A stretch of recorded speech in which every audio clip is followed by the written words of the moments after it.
Okay, we're ready. It's great to see you all here. I trust you're interested in the sanctuary windows, and I'm glad you're in the right place. I'm interested in the sanctuary windows, and so it's great to see that other people are too. But that's what we're doing here today. Sanctuary windows, West End UMC. And I know you've all seen them, but there may be some things you haven't known about or seen, and I'm going to try to get some of those today. The thing up here is going to be paramount.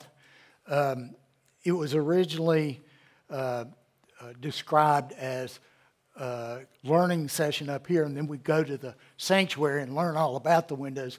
We're actually going to learn about them up here because we can get closer to pieces of the windows this way than we can in the sanctuary. But I will encourage you at the end of this to go into the sanctuary and look at whichever windows you want to look at. I think there are probably a few of you who've never been up in the balcony and looked at the Old Testament window closely, and you're going to find out that the Old Testament window is my favorite. And so if you can get up those crazy steps and get into the balcony, you can get closer to that window than you can get to the New Testament window or any of the other big windows on the sides. So I recommend that. The other thing I recommend is that you go in there not on a Sunday, but you come down here sometime when you're downtown during the week, and you go in there when there are no sanctuary lights on.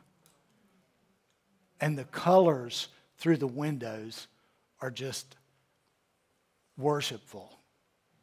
They really are. Okay, so I'm using photos through the years by these people. And this is taken from the balcony, and we all know what it looks like. We all face that window down there every week, don't we? Well, except those of you who sing in the choir, and then that's at your back. But we know that window, most of us, better than any other window. It's the New Testament window, and it comes complete with all these pipes. So it's really kind of neat in that respect. But it's also very beautiful at night or when it's backlit. There is a light back there in night services when it's lit. And however, we can't really explore the windows without exploring some of the history of the sanctuary. Some of this, some of you will know, and some will maybe not. Maybe you'll learn something. You may know this. You may know that the religious education building was built first. And that's kind of an interesting thing. That means that the church, in deciding to move out here, decided to build that part of the church first, the religious education building, rather than the sanctuary. Who does that, you know? Why would they do that? Well, because that's important. And so here's a picture of the church, kind of as we know it now, but this is the part that was built first, the religious education building. None of that other stuff was there. The cloister thing was not there. The sanctuary was not there. Those halls on the backside were not there. That's what was there, okay? And it was the religious education building. So here's the building committee back in this era. John W. Barton was chairman. Anybody know that guy? Yeah, some are descendants of the. He was chairman. Secretary was Alan Metters. Cornelius Craig was on it. A.B. Benedict was on it. Some of these names are very familiar. H.P. Murray and J.J. Gray. All guys, you know, that's who we had on committees back then. All guys. And there they were. All right.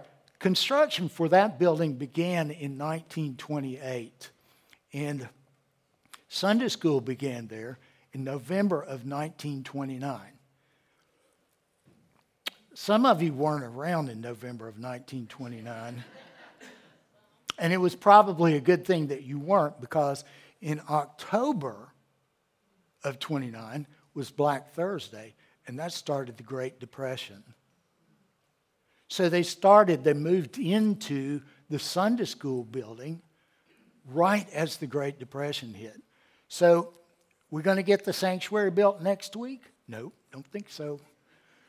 So there was a delay in building the sanctuary, and groundbreaking wasn't until 8 years later. So we could go to Sunday school, but what about church? Well, people attended Sunday school here and then walked across the street to Neely Auditorium on the Vanderbilt campus to go to church. Now, Neely Auditorium looks like this, and it houses their theater, their drama department. But it was originally built in 1925 as a chapel. And this is a very grainy photo of it. It's the only one I could find. But you can look at that and see, chapel, can't you? I mean, it's not built for plays or anything. They're pews, for crying out loud. So people in West End did Sunday school in our education building and then walked across the street to Neely Auditorium for worship services. I want to introduce you, those of you who don't know her, didn't know her, to Chris Tibbett. And there are a couple of reasons I want you to know about her. She died in 2017. I knew her pretty well. She was very much an artist. In fact, the whole art building at USN, at University School, is named for her. And she's the one who told me years ago, yeah, I remember walking over to Neely Auditorium.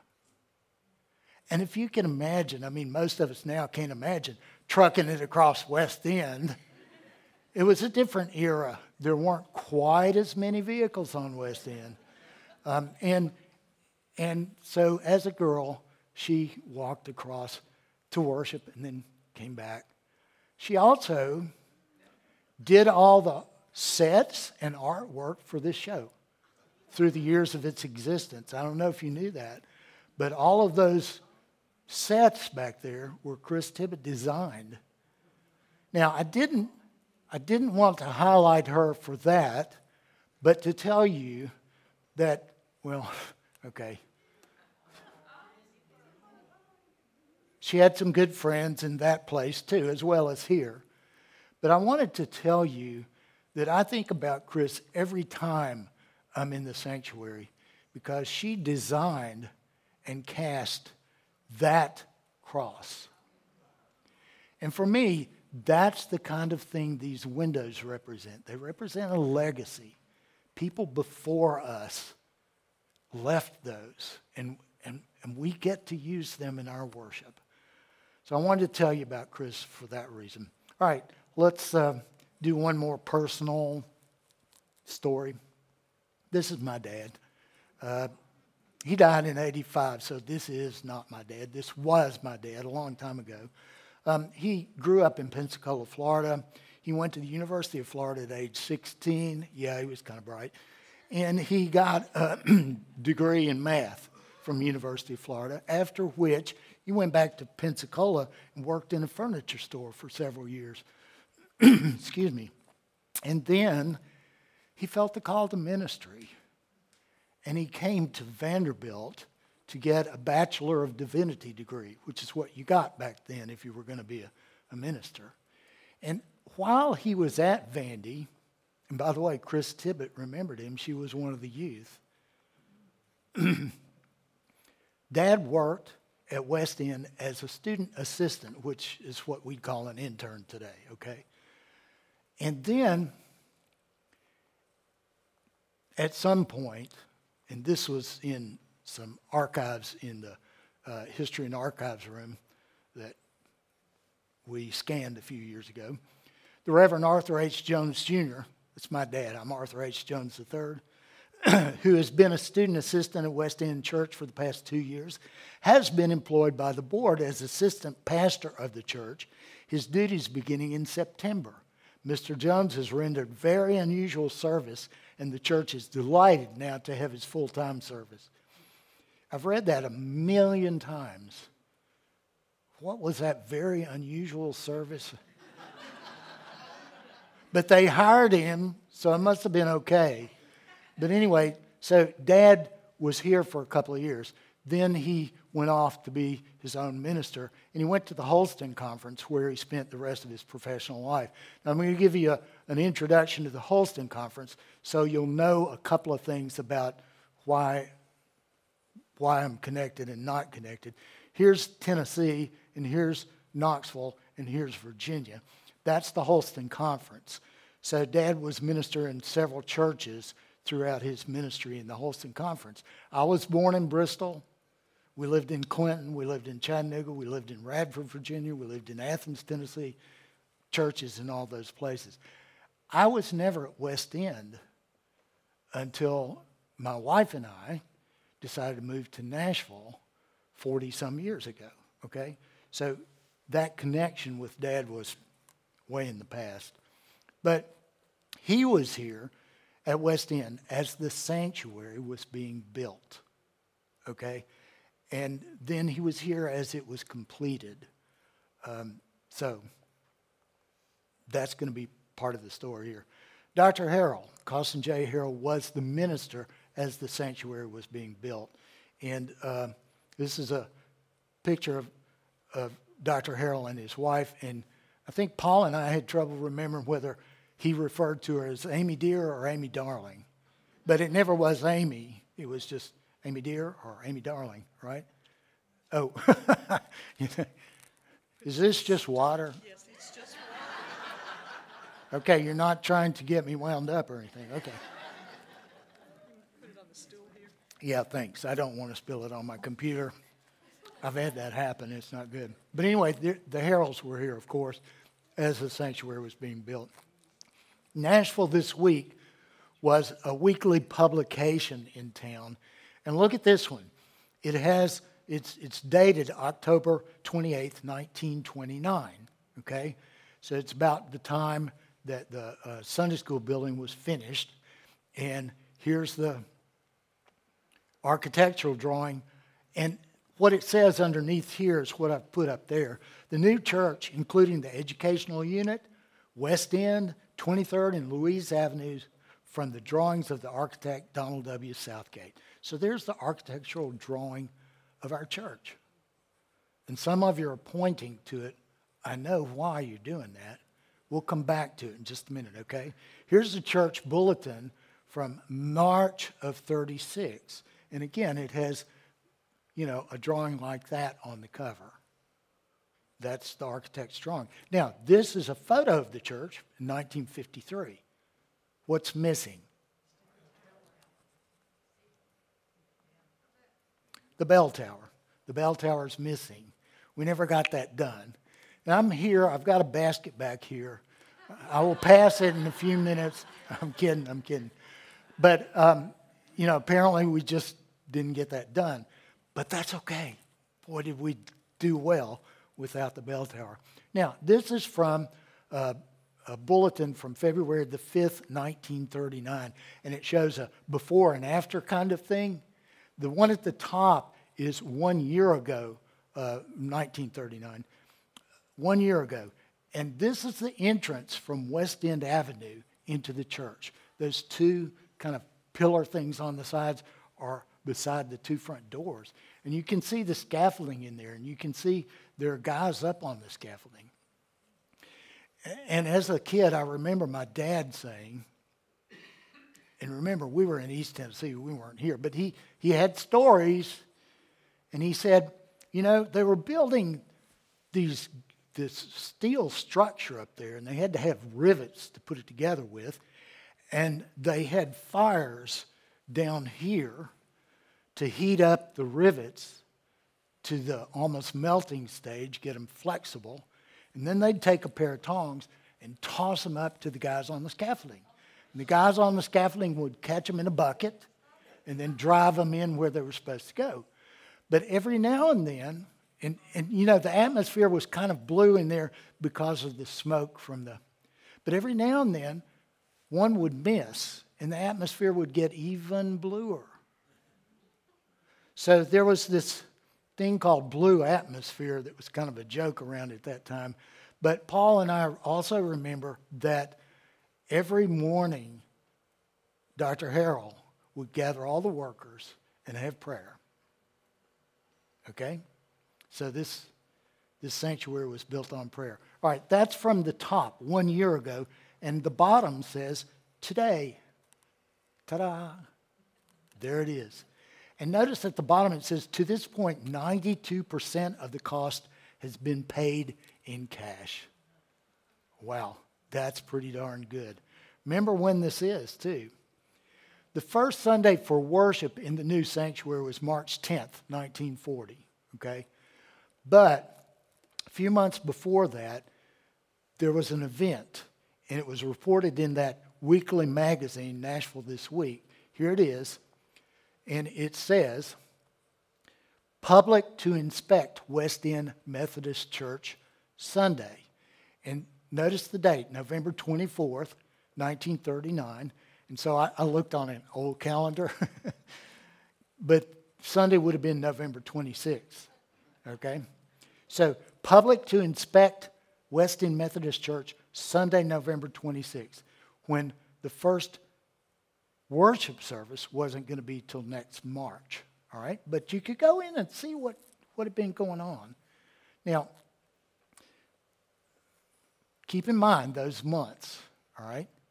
But if you had been a member of that church, of this church, then, and had been walking from Sunday school across to Neely, and had been seeing this construction going on, wouldn't you have come down to see in that public showing? Yeah, I would have too. Now, I want to show you a couple of things about this from the text down here in today. I'm not sure you can read that, so I'll read it for you if I can read it. In celebration of the nearing completion of the new West End Methodist Church, which has been under construction for more than 2 years, the new building will be open to the public Sunday afternoon from 2 until 5 o'clock. See, you got 3 hours. Dr. Costin J. Harrell, pastor, said today. Several who have been intimately associated with the construction of the new edifice will be present to explain the inner features whose construction they supervised. Ben Gamble, the electrical contractor, will explain the lighting fixtures. I don't know if you all pay attention to those, but they're neat, aren't they? Those hanging lights and the sconces on. All right, he's going to be there to explain that. And Donald Southgate, the architect for the building, will point out certain architectural features. Wow. The woodwork will be described by its creator, William Sutherland. So you got the real people there talking about those various things. We're not missing that. Next paragraph says, Arthur H. Jones, assistant pastor, will explain the symbolism of the figures contained in the great stained glass windows at either end of the church. When I was preparing to teach this kind of thing to 3 Sunday school classes last fall, I read that for the first time. And I thought, my dad, on this public viewing day, told him about the Old Testament window and the New Testament window, and here I am, now 83 and a half years later, telling y'all about it? Won't we get over it? No, can't get enough of it. All right, so one more thing in this column over here. The 2 large art glass windows, and it's talking about the New Testament window and the Old Testament window, are particularly noteworthy features of the new structure. Several Nashville artists have said that they are among the most beautiful in America. The windows were made by the DeCenzo Studios of Philadelphia, whose artists created the windows for the Washington Memorial at Valley Forge. It really was a famous stained glass window producer, and we got them. Now, for that public viewing on November 26th, it's not clear how many of the windows have been installed besides the New Testament and the Old Testament. In fact, we know that several others had been commissioned but not installed yet, not quite made or installed. Others hadn't even been commissioned at the time. So you got a New Testament window and an Old Testament window and some window glass, all right, instead of the beautiful things we have right now. All right, I want to point out one more thing right here. And this paragraph says, the total investment, including the lot, the religious education building, and the church proper, is at the present time about $750,000. When the edifice is finally completed and equipped, approximately 85% of the total cost will have been paid, and the balance will be covered by subscriptions. There are a lot of stories about that, people, because this was in a time right after the Depression. $750,000 to buy the lot, build a religious education building in the sanctuary.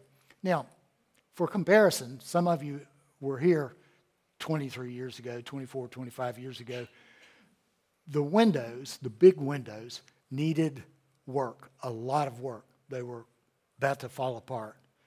So we hired a company, and they brought scaffolding in, and they would take out each window one at a time, take it off, fix it, bring it back, and reinstall it. So it was over a period of a couple of years. And actually, we had a rededication of the windows on April 6, 2003. Some of you have wanted one or have one of those booklets. We're going to have them available at the end of this. Those booklets were published back then when the rededication was happening. So the cleaning and repair of the windows cost around $900,000. My, how times change. $750 for the whole thing, $900 to clean and repair the windows. Okay, well, let's talk about the windows, okay? Finally, let's get to them. They were designed by Nicola DiCenzo Studios of Philadelphia, and here's Nicola himself. He lived from 1871 to 1954, so he's been gone a while. But he was born in Torricella, Italy, if you couldn't tell by his name. Came to the U.S. in 1882 at age 11. He was a little more than 11 in this photo.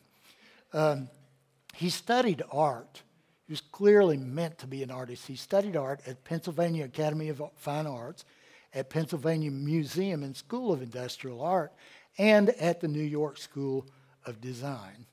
And after all that, and after he set out on his own, he got 2 old brick houses in Philadelphia next to each other and set up studios in those houses. That's where our windows were created. In the DiCenzo Studios, 2 brick houses in Philadelphia. And it's really interesting because I found a magazine article for stained glass windows, and we give him a lot of credit, and he deserves a lot of credit. For stained glass windows, he'd make a rough drawing, but then he'd pass it to his designers. And he always said, if anybody asked him, it's a collaborative effort. And that's so much. Your workers really want to help you when you're giving them the credit too. And that's happening. Okay, so let's talk about our windows. That's what he did for windows in general. Now, let's first talk about a couple of definitions. We all know that's the New Testament window, okay? But here's a term you may or may not have heard, clear story windows. And that's what these are that are up high, okay? And I'm going to refer to that a gazillion times today. Clear story. And it's, some people have pronounced it Clara story, but it's clear story. And it's not unique to our church or to churches. Some houses have a great room that's really tall, and they have some windows up here to let light in from above, and those are clear story windows. And that's what this basically is. It's clear story windows that are fancier than normal, okay? And then the aisle windows, of course, we all know what those are. If you walk down either aisle, outside aisle, you pass by all of those aisle windows. Here's the Old Testament window. Look up in the balcony as you're leaving if you go out toward West End, and there it is. All right, here's a map. This is a map that you'll see in the booklet that you'll get. Here's the New Testament window. Here's the Old Testament window. Here's the West transept, and here's the East transept, and that's where you go when you go out to Reed Hall, right? When you're escaping, going to Reed Hall, you go that way. So there's kind of the map. All right, we're going to begin with the New Testament window. I know that's not the New Testament window, okay? That's the Old Testament window. But we're going to begin with the New Testament window. We've seen it a gazillion times. It's the Morgan window. The reason it's the Morgan window is because it's given by his family in memory of James Bettinger Morgan, who chaired the official board of West End for many years. We have the ministry table now. Back in the day, there was an official board, and after that, it was called the administrative board. And you can see plaques out in the narthex of the church that have all of the people who chaired the boards throughout and the ministry table now. And James Bettinger Morgan was one of those. And so it was given by his family in memory of him. Of course, the centerpiece is Jesus. And what a great, lovely pieces of glass that is. The blues, yeah, he's got the blues. But the blues are just so gorgeous, and it's just like you think of him, I think, with the halo up there, and his hand, and his feet, and the robe. Okay, that's the central part of it. But let's look at some other symbols in there. Book of Revelation, the visionary who ostensibly wrote the book of Revelation and is telling us all these visions he had, in one of them, he sees the throne of God, okay? And when he sees the throne of God, part of his description is that he sees 4 creatures around the throne. And I think they must be acting as guards, keep people away from the throne of God. Here's the piece. Around the throne and on each side of the throne are 4 living creatures, full of eyes and in front and in behind. I'm going to pass out blue books in a little while and let you draw one of those. Full of eyes in front and behind. Okay, the first living creature is like a lion. Second living creature like an ox. Third living creature with a face like a human face. And the fourth living creature like a flying eagle. And the 4 living creatures, each of them with 6 wings, are full of eyes all around and inside. Day and night without ceasing they sing, "Holy, holy, holy, the Lord God Almighty, who was and is to come." And that's John's vision of seeing the throne and the 4 critters around the throne, okay? First like a lion, second like an ox, the third with a face like a human face, and I'm going to go back to that in a minute, and the fourth like a flying eagle. And notice it says a face like a human face. It doesn't say the third is a human. It says like a human face, okay? Poor John, he's had this vision. He's trying to write it all down so we'll understand it. You've had a dream and tried to explain it to somebody. It's just hard to do. But that's how he describes it. Now, he's not the only one who sees the throne like that. In the first chapter of Ezekiel, there's a similar description. But this time, the 4 creatures, instead of being like a lion, like an ox, like a human, and like an eagle, each of the 4 creatures has 4 faces. One face like a human, one face like a lion, one face like an ox, and one face like an eagle. Boy, you wait till you get hold of that blue book and try to draw that one. 4 faces? Okay. But anyway, sometime after the New Testament was canonized, those 4 creatures began to symbolize the 4 evangelists, the 4 writers of the 4 Gospels, okay? And here's an example of that. There are a gazillion examples of this around. But you see Jesus in front. This is from the Bury Bible, a drawing from the Bury Bible. And Jesus is there. But there's Matthew. Wings and the face of a human. Don't call it an angel. It's not. It's the face of a human, a creature with the face of a human. And that represents Matthew. There's a lion with wings. Represents Mark. Here's an ox with wings. Represents Luke. And here, an eagle with wings, represents John, okay? So those became kind of standardized symbols. And looky here, we got them. Don't call it an angel. That's a winged creature with a human face for Matthew. That's a lion with wings for Mark. And in case you have trouble with this on the exam, DeCenzo Studios put the names in there so you wouldn't have any trouble. Here's the ox, Luke, and here's the eagle with wings, John. So there they are, the four symbols of the evangelists all around Jesus in that window. How amazing is that? Okay, let's look at some other aspects of the window. Up top, I'm going to bring this forward. Some of the photos when they're blown up are not that great. In the center of this, there's this thing, and you've seen that before. Like, here's a cross with IHS on it, but it's not IHS. It's 3 Greek letters, iota, eta, and sigma. There they are, iota, eta, sigma, capitalized, and they are the first 3 letters of the Greek Jesus, okay? So right there in the apex of the Christ window, of the New Testament windows, IHS, representing Jesus, Jesus. Okay, that's there. Then on either side of that are these 2 things. They too are Greek symbols, alpha and omega, representing the beginning of the alphabet, the end of the alphabet, but also the beginning and the end. For example, in Revelation 1:8, I'm the Alpha and the Omega, says the Lord God, who is and who was and who is to come, the Almighty. That's right there in our window.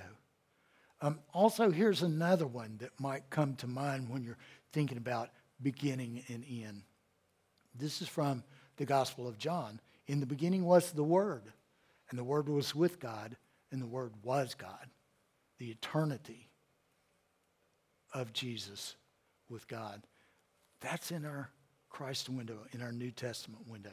All right, some other things down here. This middle panel, toward the center, you got a moon and a sun. All right? So we got daylight and dark right there. And then right here, we've got angels, 4 of them. And they, bless their hearts, they've got their hands folded. And they got their wings folded. And they look holy, don't they? They've got the halo, but they also have the flame of the Holy Spirit up there. How wonderful is that? Just gorgeous and so worshipful right there above Jesus. All right, down here, there are a few symbols as well. Here are 2 crosses, okay? And, I mean, what can you say? They're symbols of Jesus too. Down here's a sheaf of wheat and a cup of wine, communion. Last Supper. Symbolism in this magnificent window. If you can get close to it as Leon Rader has gotten through the years. Leon was a lot of times on the back row or the next to the back row in the chancel choir, so he was as close as you can get to that thing. But I didn't see you look up that much. So if you want to go up there and see what you can see, do it. You still can't get very close to that window, unfortunately. All right, there's the New Testament window. Now, we're going to look at clear story windows. And remember, those are the ones up tall, okay, up high. Here's a view of one from the outside. And they're not that gorgeous from the outside because you just don't see the light through the glass. But if you counted them, and I'll count them for you, there are 11 of them, okay? 11 clear story windows. There's where they are. Now, clear story windows in our church have a lot in common. And I want to demonstrate that. I'm going to take 3 random ones and put them side by side. The Baxter window, the Cavert window, and the Dobson window, putting them side by side. And just looking at them, you don't even really have to squint. They kind of look alike. The colors are a little bit different, and as we get close to them, you'll see that there are some differences. But basically, the shape's the same, the size is the same, the panels are the same. All right, taking the top and bringing one of those forward, look at the very top. What's up there? Cross, yeah. Symbol for Jesus at the top. And so that's at the top of all three of these windows in a Rose of Sharon. Cross, okay. There are other windows, not these three, that don't have a cross but have a morning star up there instead from Revelation. It is I, Jesus, who sent my angel to you with this testimony for the churches. I'm the root and the descendant of David, the bright morning star. Okay? So, biblically, the morning star is another symbol for Jesus. And so, there are mostly crosses up there, but some have morning stars. Here's another in the apex, a lily of the valley. And that comes from this, Song of Solomon. I'm a rose of Sharon, a lily of the valleys. Okay? Again, another symbol for Jesus in the apex. So you could have a cross up there, or lily of the valley, a rose of Sharon, or a bright morning star. But they all look the same shape, and they all have a symbol of Jesus at the top. Now, let's go to this layer. We'll bring one of them forward. You see out here lots of crosses. Okay? And again, from window to window, they may vary some in color, but the pattern's the same. And in here, you see kind of a wave of stars. Okay? And that's in all of those windows. And in the middle, you see, oh, shucks, two of those angels again with their hands like this and their wings crossed and their halos and a little flame up there. So the windows are tied together in a lot of ways, but we'll see how they're different in a few minutes. They have this panel. All of the clear story windows have this panel. And those are seraphim, not angels. You can tell the difference because of the wings. Now, I'll show you that. Isaiah, in chapter 6, sees this vision. And at the end, he's called to go to work, be a prophet. But he says, in the year that King Uzziah died, I saw the Lord sitting on a throne high and lofty, and the hem of his robe filled the temple. Seraphs were in attendance above him. Each had 6 wings. With 2 they covered their faces, and with 2 they covered their feet, and with 2 they flew. And one called to another and said, Holy, holy, holy is the Lord of hosts. The whole earth is full of his glory. Isn't that a magnificent vision? Now, it says seraphs here, and that is a transliteration of the Hebrew, seraph, okay? Seraphim is the plural, and we've adopted that. So if you see seraph or seraphim, you know we're talking about creatures with 6 wings flying around, right? The new CEB translates this as creatures with 6 wings. Doesn't say seraphim. But anyway, there they are. And there are 3 in this layer of each clear story window, no matter which window you're looking through. This one at the bottom, same thing in each one of them. It's really a pattern. There's not a lot of symbolism in there. And it's a beautiful pattern. And it's the same in each window, except the colors are a little bit different. There are more reds in some windows and blues in some others. Okay, each one also has a name at the bottom. Like this one is Maggie Sinclair Craig, okay? And those windows are, that's why I named that the Baxter and that the Cavert and that the Dobson, because those are the names at the bottom of them. And we'll go to that in just a few minutes. Now, that panel is the only one we haven't talked about yet. And that personalizes each clear story window. That's where the windows are different. I'll show you what I mean. Each of those panels has 3 things in it. 1, 2, 3. 1, 2, 3. And those things give 3 characteristics of the person or people memorialized or honored in the window. Okay? And we're going to go through all of them so you'll see how that works. We're going to start with the herald window. Remember, Dr. Harrell was the minister at the time the sanctuary was being built. And you remember Dr. Harrell and Amy Deere. So there is a Harrell window. It's not dedicated to them. It's dedicated in memory of their son, Julius Walden Harrell. If you do the math there, 20 years old. Yeah, exactly. Do you remember, was it a lung thing? Cancer? Yeah, some cancer. This young 20-year-old was taken, and he was the Harrell's son. All right, in the memorial, it says, of him, who in the strength of his youth, radiant with hope, eager to serve, entered into life eternal. All right, here's that panel for young Harrell. And over on the left, you see the cross of sorrow. In the center, you see the staff and scepter of strength.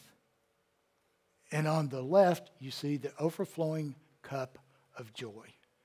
And those were the three symbols that were chosen to memorialize Julius Walden Harrell. Kind of almost makes you tear up, doesn't it? We see that Sunday. We see that window every Sunday. And that's what that means. Okay. It was given not by the Harrells, but by members of the congregation.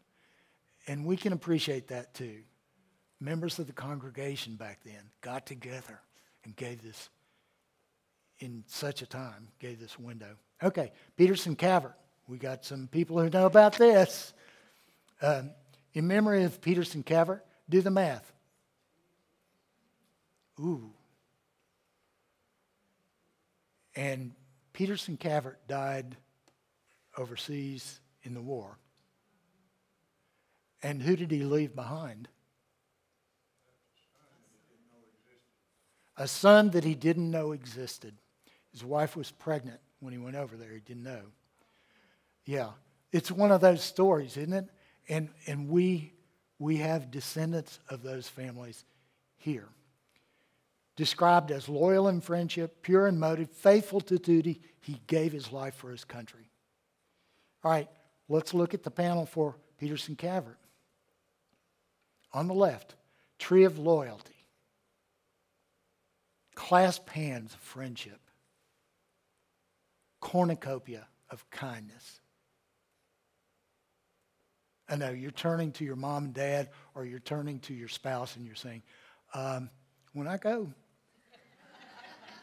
I want those in my window, okay? And they're saying, sure. Okay. It was given by his parents, Mr. and Mrs. Tillman Cavert, in memory of their son. All right, George Stoves. This is a different whole set of things. George Stove was not young when he died. He was pastor of West End Church from 1918 to 1933. So he was through being pastor before the sanctuary was built, but not before the religious education was built. Greatly loved by the congregation. And here are the three characteristics of George Stove. Bowl and basin of servant. Remember Jesus washing the feet of the disciples? Wow. And there's a sheep and a shepherd's crook. Lamb and crook of shepherd. And then over here, a scroll of preacher. You can't read it, but I'm almost positive it says, for God so loved the world. Okay, so that was given by members of the congregation in memory of their own pastor, longtime pastor. Dobson. We know these descendants, given by Sophia and Matt Dobson in appreciation of God's blessing in their children. How about that? Here we go. Matt Hughes Dobson IV, James Zell Dobson, Lillian Zell Dobson, John Moorhead Dobson, and in loving memory of their infant son, Moran Dobson. So these are parents who are giving this in honor of their children, both living and not living. Here's the panel for them. Over on the left, that really is a dolphin, and it's symbol of family, okay? And in the center, a heart and a white rose, symbol of love. And on the right, the sailing ship as a symbol of church. And that's how the Dobsons wanted to honor their children. Wow. Okay, Kirkland, in memory of James Hampton Kirkland, steward in the church, chancellor of Vanderbilt Christian teacher. Yeah, Kirkland Hall. It's the same guy. There was a real close relationship between Vanderbilt and West End in a whole lot of ways back then. But here's the Kirkland window, and here are the three characteristics of James Hampton Kirkland. On the left, a book, quill, and inkwell of scholar. In the middle, iris for grower of iris. He must have loved that stuff. And then a builder, compass and square of builder. Okay, so those memorialize him. And they were given by Mrs. James Kirkland in memory of her husband. Wow. Maggie Sinclair Craig, in memory of Maggie Sinclair Craig, 1870 to 1945. She was the wife of Cornelius A. Craig, who was on the building committee. Modest, serene, steadfast, beautiful in character and life. And here are the three characteristics of Maggie Sinclair Craig. Hearth and fireplace of home. Flowers, love of beauty. Bible and cross of faith. Can you imagine what went on when I was doing this earlier? Bill Byer, who's an architect and has designed some churches and additions for churches, said that probably the studios said, okay, we're going to let you give three characteristics of your, who you're giving this to or in memory of. And they come up with 5. No, got to have 3. And they come up with 3. And then the studio makes a design for those 3 and goes back to the family and says, how about these? And they say, oh, or they say, not that one. So there probably was some negotiation that went on through a period of time about these, but they're memorialized now. They're in stained glass this way. How magnificent. Given by Mr. Edwin Craig and Mrs. Douglas Henry in memory of their mom. Okay, another one, an interesting gift. In memory of Nathaniel Baxter Jr. and Laura Lavender Baxter, inheritors of the traditions of the Old South and builders of the New. And here are the 3 characteristics of them. This one, I have to say, kind of cracks me up every time. Padlock of prudence. I don't know who recommended that, but I like it. The scales of justice. And the pillar and oak wreath. You see the red oak wreath of strength. Okay, so those are the 3 characteristics of Nathaniel Baxter Jr. and Laura Lavender Baxter. And they were given by Mrs. Robert Jackson and Mrs. Robert Maddox in memory of their parents. It's interesting how some of these windows were given by the church in memory of somebody or in honor of somebody. Some were given by kids in honor of their parents. Some were given by parents in honor or memory of their kids. It's a mixture.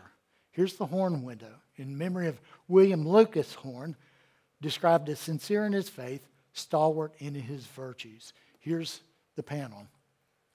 The dove and lily of purity, the crown and palm of victory, and the dove and olive leaf of peace. In memory of William Lucas Horn. And it was given by Mrs. Horn in honor of her husband. I don't know if they're coming to take me away or what. Okay, we've examined these 8 windows to this point.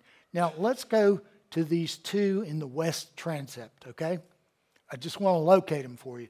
The windows we've just been through are the big ones going down way up up above in the sanctuary as you go down the sanctuary. We're going to the west transept now, and there are two there. One is the Keith window. It's in memory of Walter Keith, 1868 to 1935, who's known as generous in his judgment, constant in his loyalties. Let's see the three. Anchor and fish of hope, the cross and Bible of faith, and the flaming heart of charity, love. Faith, hope, and charity. These three for Walter Keith. How about that? And they're given by Mrs. Walter Keith in memory of her husband. How about that? Every time I think of this one, it cracks me up because I think, okay, this is in memory of Fred Composite, right? I mean, why would you call it a composite window? But it, in truth, is absolutely wonderful because it's dedicated to the glory of God and in memory of the persons memorialized in the old church building. When they left the church building at 16th and Broad and built this religious education building and then this sanctuary, they left some things there that were memorials to people. And so they're memorialized in this window. Holland M. McTeer, Mrs. Winnie Taylor Crowdis, L.P. Green, James W. Thomas, Dora Rankin, and Anna Claire Chrisman all had memorials at the other church, and now they've got a memorial here. They weren't left behind. And so here are the three characteristics they put in this window.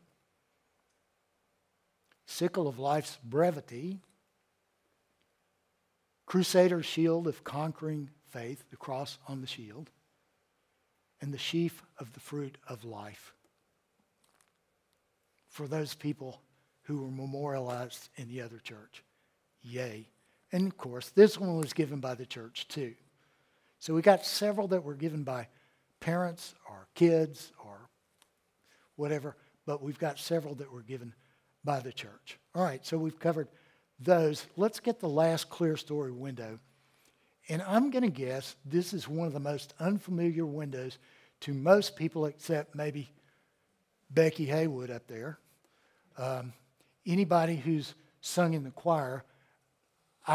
In my years of singing in the sanctuary choir, I considered the Duncan window my personal window because of where it is, and we'll talk about that in a little minute. In a minute, but there it is, okay, and I want to put this with other clear story windows to show how it's different. It looks the same when you first look at it, but if you put it in with the Baxter, Cavert, and Duncan, put the Duncan in with Baxter and Cavert, you can see, one, it's smaller. Two, the middle panels. See, that one has 6 middle panels, and this one has kind of a long middle panel, but only 2 on it. Just bless its heart. And there's a reason it's smaller and kind of like that. We'll go back to that in just a second, but let's look at it in detail. Now, if you get where you can see it in the church, you're going to have to be in the choir loft, or you can, like, here's the nave, where the nave is, and here's, if you're heading out to Reed Hall, you go out through the door right there. There it is up there. There's an aisle window right there that's at aisle level, but the Duncan window's way the heck up there. So you got to really be alert and looking for it. It's kind of tucked away. There's a reason it's up there. It's the choir window. We can see it from the choir loft easily. All right, let's talk about it. In memoriam, Whitten Duncan and Harry Buddorf Duncan, his son. So this is in memoriam for a guy and his son who, and we're talking about the son here, who, having answered the call to Christian ministry, was, in the morning of a promising career, called to the church triumphant. Here's another one who died young. This window is dedicated to the dad and the son being called to ministry, but died at a young age. All right, let's look at the top of this window. Here is the Rose of Sharon, okay, another symbol of Jesus. So we got Jesus in the top, just like we have in the other clear story windows. I'm a Rose of Sharon, a lily of the valleys, okay? So that's up there. That makes it okay. We have one seraph. The other clear story windows have 3. But at least we got one in this one. We have two angels. And the other windows have only two angels too. But their two angels are side by side. These are split. And you'll see why in a minute. So it is different. Now, where these have that band of three characteristics, here's the band on the Duncan window. It's there and it's there. So it's not just a cross and it's not just three. That's where the Duncan window beats the heck out of the others. It's got more symbols. All right, let's talk a little about those. Here it is kind of blown up. But it says Duncan at the bottom, of course. And then at the top, Harry, the son, studied in Scotland. And the thistle, Scottish thistle, signifies his preparation for ministry. Okay, that's one symbol. Here's another one just below that one. The shield of faith and sword of spirit. Two characteristics. Here's the third characteristic. Remember, the other windows have three, and this is the third one. This is the torch for the minister as light to the world. Third one. But we get to go on. Here's the fourth one. The open book, symbol of truth. And a fifth one. The fleur-de-lis, symbol of purity. So we've got 5 symbols in this window. And it was given by Mrs. Whitten Duncan in memory of her husband and her son. And you ought to look at it sometime because you may not have seen it before. And it's there. And Ms. Whitten gave it for her husband and her son. There it is. It's also noted that the window faces Vanderbilt. It's the only one of the clear story windows that faces that way. But that was Duncan's alma mater. So it's okay. Now, we're not going to spend any time really on the aisle windows because they're all the same except for tiny details, and they're all at eye level. So you can walk by them and see the memorial plaque. And you can also walk by them, and a number of them, most of them, have quotations from the Bible in the top section. This one, for example, has, "The Lord is my light and my salvation, whom shall I fear?" Right? And so there are a lot of those aisle windows that have that kind of thing. So we're going to dash up to the balcony for the Old Testament window. I told you this, I'm quite prejudiced. I like this window best of all for a couple of reasons. One is my education, my PhD is in Hebrew Bible. And two is this has more symbols in it than any of the other windows in the church. And if you haven't gone up to see it, you've got to. There are great stories behind this because the window is given by Wade C. Owen to the glory of God and to making beautiful his house. Wade C. Owen was not a member of this church. Didn't go to this church. In fact, might not have been a member of any church as far as we know, right? But he got collared by a couple of people. And there's a little bit of a dispute as to who collared him. Bill Byer thinks his grandfather did.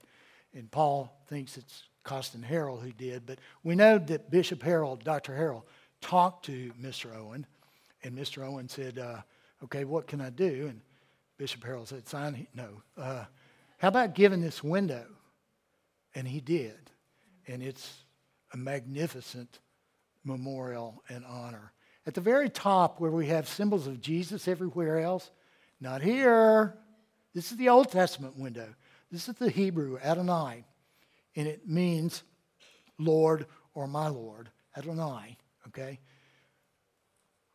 My Lord. And it's one of the names that's used in the Bible, not name, but addresses used for God, okay? So Adonai is at the top, not Jesus. Over here, we've got kind of an altar with flames, and then we've got a ram caught up in some thorns. What's that story? Abraham and Isaac. Abraham asked to sacrifice Isaac in the last minute. There's a ram tangled up in the bush, and he gets to let Isaac go free, right? Okay, so this altar and ram symbolize Abraham's near sacrifice of Isaac. And so, hey, this is the Old Testament window. Abraham gets a place. You're going to get this one.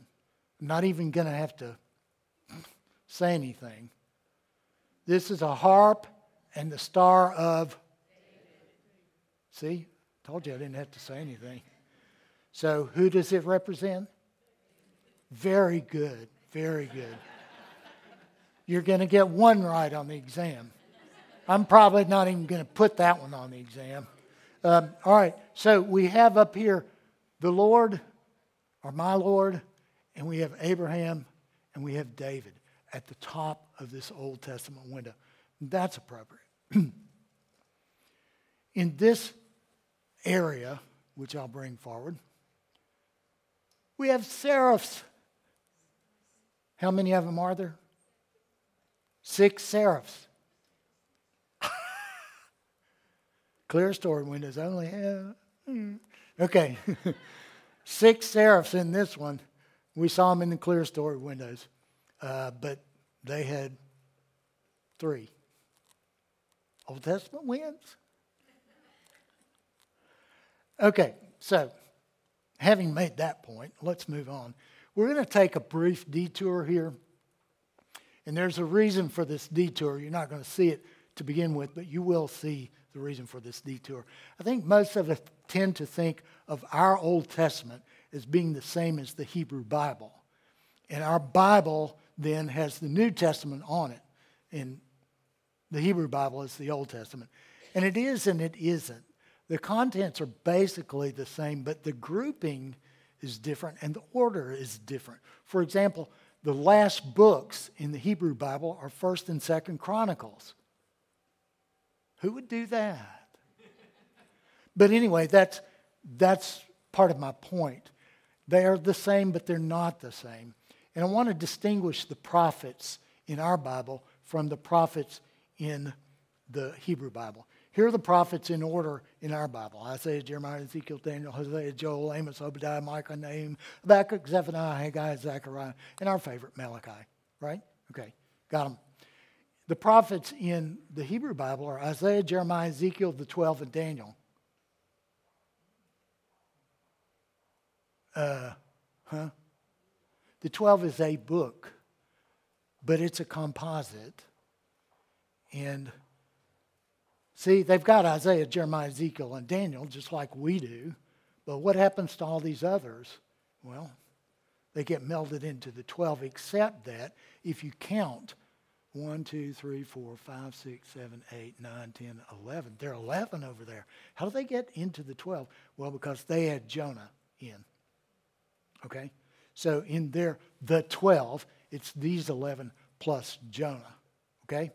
Now, I did that for a reason, because we call these the major prophets, and we call these the minor prophets. And that's not dissing them or anything. It's just that, well, that's the way it is. Take that. But what about the windows? Well, let's go back to the Old Testament window. And we're going to look at these panels next. This one, bring it forward. And look, it says Isaiah and Jeremiah, 2 of the major prophets. The Isaiah one has tongs and a live coal, because in that Isaiah 6 call narrative, one of the beings brings a live coal out and touches Isaiah's lips with it and says, "You're purified now. You'll be okay. You can go on and prophesy." Okay? And the Jeremiah thing is a little puzzling, but there's a tradition, not in the book of Jeremiah or in the Bible, that Jeremiah lost his life when he got stoned to death. So anyway, this is the Isaiah story. One of the seraphs flew to me holding a live coal that had been taken from the altar with a pair of tongs. The seraph touched my mouth with it and said, "Now that this has touched your lips, your guilt has departed and your sin is blotted out." And then there's this tradition that Jeremiah was stoned to death. Isaiah, Jeremiah, these 2. Ezekiel and Daniel. The Ezekiel one, people that love Legos will love this, because Ezekiel was told by God through a vision, I want you to take a stone, and on that stone build the city, a model of the city of Jerusalem. Here it is. And you, O mortal, take a brick and set it before you. On it portray a city, Jerusalem, and put siege works against it. Build a siege wall against it, and cast up a ramp against it. Set camps also against it, and plant battering rams against it all around. And it was to be a model of what was going to happen to Jerusalem, okay? And so there's the Lego model that Ezekiel made, okay? Now, I'm not even going to try to explain the Daniel one. What's that about? The lion's den. That's not going to be on the exam either, because everybody knows that. All right, so we have the 4 major prophets here, in those windows. Now, we're going to look at this set of windows next. 3 sets of 4 panes. Do the math. 3 times 4 is 12. Those are the 12 minor prophets. How about that? So we've got all 4 major prophets and all 12 minor prophets, and Abraham and David in symbols up here already. All right, let's take kind of a quick look. In this one, and this one, those are the symbols. This one, Hosea, Joel, Amos, and Obadiah. I'm not going to try to explain each one. There are too many to explain, but you can get that later. In the middle, Jonah. You know Jonah. Micah, Nahum, and Habakkuk.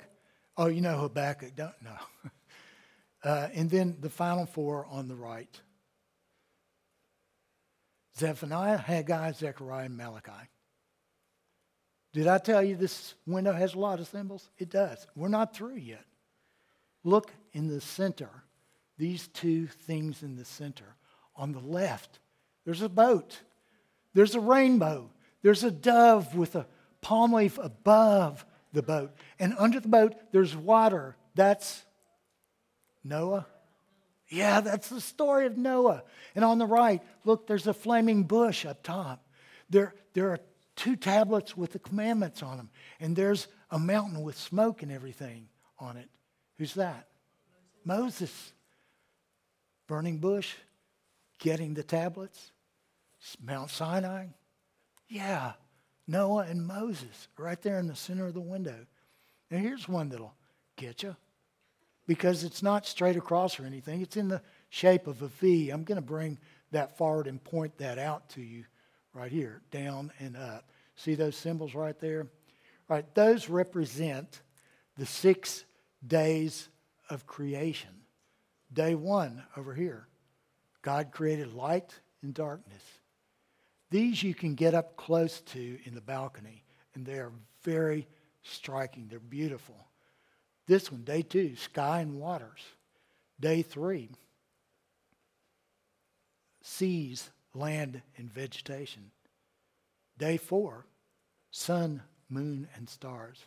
Day 5, sea critters and birds. And finally, day 6, land critters and humans. There they are, the 6 days of creation, right through there. And again, if you get up close to them, those panes are just spectacular. So all we have left are 4 panes down at the bottom, okay? Can you stand a little more panes? All right, let's try the one on the left. A tree and a serpent. Where does that come from? Yeah, Adam and Eve in the garden, right? It's the fall of humanity. Right, Adam and Eve in the garden. The tree and the serpent around the tree. You don't want to get too close to that one. This next one is the Ark of the Covenant. Remember, they made it out of gold. They made poles so the priest could carry it. They put 2 winged creatures on top with their wings supposed to be touching. They are touching up there. And they put the laws of the covenant inside the box. God's mercy, representing God's mercy. Here's the third one. There's the temple. Hey, it's West End. It's where we worship, right? Now, the fourth one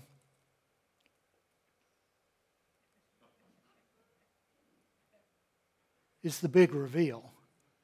Because I know you've seen this a gazillion times in your West End life, and I bet some of you have no clue that it came from the Old Testament window.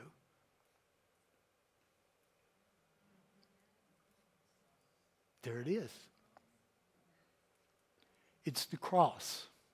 And it's down there in the corner, the last one, so that the whole of the Old Testament, all those prophets, Abraham and David, Adonai at the top, Noah and the flood, Moses, all of that leads to the New Testament. But it's kind of buried down there. You have to look for it, but you've seen it. You've seen it. It's been used for a number of years now in various places. You can see it even on the office door signs, people's name and that little cross flower on it. So that's it. The Old Testament leads to the New.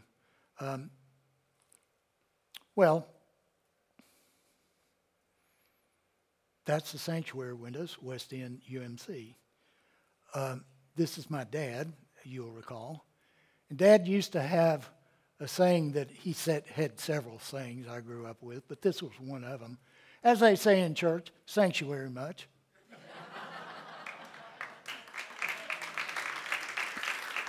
I want to tell you what's coming next and what isn't coming next. Initially, this program was designed for us to learn a little about the windows and to go into the sanctuary and really see the windows. Honestly, we got up closer to a lot of things in this than we could in the sanctuary. If you want to go to the sanctuary and look at the windows, do that. If you don't have time today, please carve out some time during a daytime in the week when nothing's going on in the church but play school, day school, and meetings and such, and you can go into the sanctuary and the lights aren't on, and you can see these magnificent windows and the light streaming through. And remember the people who gave them and the people in whose memory they were given. And that legacy is ours, but we're also not just heirs of the legacy, but we are to pass on a legacy. Many of you have a booklet, mine's around here somewhere, of the sanctuary windows. And there are more of those that are available for you, anybody who doesn't have them, out here. I think Rob's gone to, they've gone to get them out. They're out. Okay, all right. So please, if you don't have one, grab one of those. It's got all the information except about my dad in it about the individual windows. So please be sure you grab one. Take it home with you. If you want to go to the sanctuary and compare, do it. Enjoy them. Thank you. Appreciate your being here. I love this stuff.